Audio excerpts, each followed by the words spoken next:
እኔ ካንተ ጋር ነኝ እያለ እንዴት አድርጎ ይሸሻል ብላችሁ ትገምቱታላችሁ? እግዚአብሔር በቃሉ የታመነ ነው። እግዚአብሔር በኪዳኑ የጸና ነው። ይህንን የእግዚአብሔር ቃል እንመነው እንጂ ምን የሚለውን አይረሳንም የሚለው እንኳን እኔና እናንተን ጠባ ለኪዳን መሸ ለቁርባን ባይገባን እንኳን የእግዚአብሔርን ቃል በፊቱ ተነጥፈን የምንሰማው እግዚአብሔር ፍጥረትን እንኳን እንዴት እያስተዳደረ እግዚአብሔር ምድርን እንዴት እንዳረሳ እንኳን አታዩ? እንዴት ይረሳናል? እንዴት ይተወናል?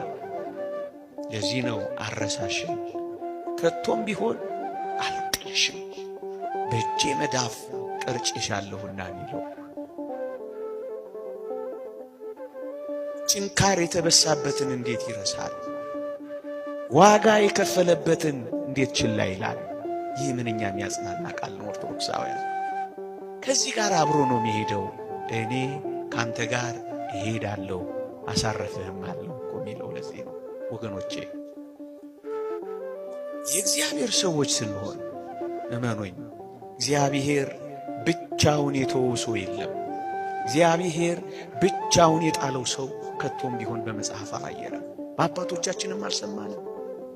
እኛንን ብቻችንን ይሆን እየመሰለን የተሸበርነው፣ እኛንን ብቻችንን ይሆን እየመሰለን የደነገጥነው፣ እኛንን ምን ዱብዳ የደረሰብን እየመሰለን የታወክነው እንጂማ እግዚአብሔር ፍጥረቱን ረስቶ አያውቅም።